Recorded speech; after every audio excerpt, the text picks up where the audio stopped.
when the United States became independent in 1776, it was only these states right here that became the United States. All the rest of this was everybody else now, except this. That's very important because a lot of people think when the United States became independent, it was all of this. It wasn't all of this, trust me, it was just this. Not even Florida, not even Miami, where we love to go.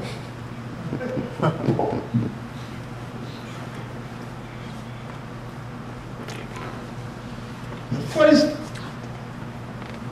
effort, military campaign of the United States Navy in 1776 was to invade Nassau, take everything what they want, and leave. Short, and this was by Ezekiel Hawkins from Rhode Island. Now, he was not supposed to come here.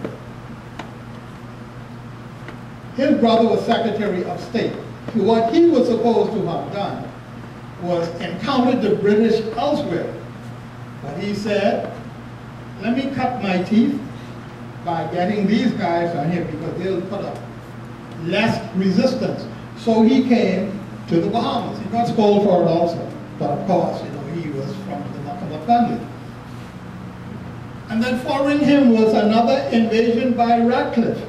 He came and he did the same thing. They came to town, they took what they wanted, they took the fort because they found the soldiers sleeping at the fort in the first place. They took what they wanted and then they left. And then shortly after that was another invasion by Andrew DeVoe. This is his house up in Canada. This is interesting. When Andrew DeVoe was planning his attack, he went to St. Augustine to raise help, to try to get some help. And he met there two persons who decided to support him. One name was Bradford, whose uncle was William Lightfoot, and we know the rest of the history of William Lightfoot. That's where Lightfoot Key came from. The last campaign that the U.S. supported against these islands actually emerged from Cuba, and it was accidental. The ship, the South Carolina, was going on his own merry way, going down to Cuba to trade, and it was commandeered. And it became the lead ship when they came back and they attacked Nassau and sacked it. And the Spanish stayed for, I think, like 3 years or so, governing these islands.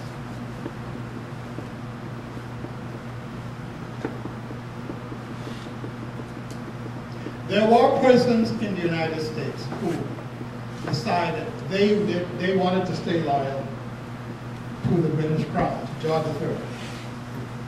And so they caused a whole lot of problems. Got their property confiscated, tarred and feathered, as you see in this illustration. Finally, they got kicked out and they had to move down to St. Augustine. Most of them anyway. Different places, primarily to St. Augustine. Once they got down to St. Augustine, fate had it that the British, in their wisdom, decided to give up Florida and take parts of the West Indies instead, which arguably were more valuable to them. That was the U.S. And so they had to get out of there. And thus you had thousands of loyalists that came to the Bahamas. Here you have them landing on the shore. Most of them had to leave a lot of their belongings behind. And so they tried to sell them, and many of them could not even get a proper price for their goods. In many instances, a lot of them were only able to receive 5, sometimes 7% of the value of their property. And so what they did was, most of them just let the cattle just roam, and they became feral animals in the Carolinas, all of those areas, because they couldn't sell their property, and they did not want the indignity of selling the property for such a low price. But a lot of them had relocated down to St. Augustine on the St. Mary and St. John's River. One of them who came down was Dennis Lodrow, who had a huge plantation. When he got kicked out, he never really came. There is no record of him ever coming here. But he asked for the entire island of Inagua, as it's called, as compensation. And of course, they laughed at him and said, "You gotta be joking," even though he was very wealthy. But they ended up giving him plots of land, acreages of land in Exuma. And so you have the spread of the name Roll in Exuma. I'm coming to a very interesting person that I was just speaking very briefly to Mr. Kelly about. Lord Dunmore. Now, I told you Florida included all of this area here. This man used to be, the last post he had was the governor of Virginia. Now he minds schemers, I like to say, forever. Because he and his friends had their eyes on all of this area here for themselves. All of the Mississippi Valley.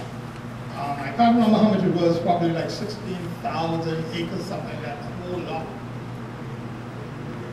Now he was from the very highest peerage. I mean, the guy was way above. When he got kicked out with the rest of the lawyers, he asked to become governor of the Bahamas. Now this was a demotion of the highest order, but he had a plan in mind. He wanted to be close enough to snatch this, lead an insurrection, a rebellion, and snatch this. So he came close. Now notice the Scottish attire, because he had several titles and he lived in Scotland. His plot failed, however. But I'm going to tell you some of the things that he did. He aided and abetted some people with attacks in their attacks against who they call rebels at that time. What was important at that time was trade with the Indians, trade in pelts, trade in furs. That was very significant. That was very lucrative. You notice here what this guy is wearing. Because most of the people that traded with the Indians, with the Native Americans, excuse me, they were not Indians, were of Scottish ancestry. Most of them. Now I show you where Florida was divided into east and west. Well, the east, the loyalists from the east, sorry, the loyalists from the west would have dressed like this. Davy Crockett, Daniel Bourne, all roll into one. This is how the Scotsmen would have looked. Those that were from West Florida and were trading with the Indians. Some of the goods traded would have been mostly leather goods, pelts, the whole gamut of it. The largest and most lucrative trading company of the time in furs was Panton, Leslie, and Company. Pure Scottish guys. Panton died in the Barry Islands, Florida, because when they got kicked out, they moved their establishment to the Bahamas itself.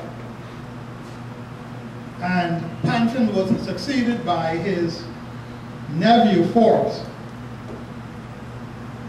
And Union Dock right out here, right down here, and you go straight down here.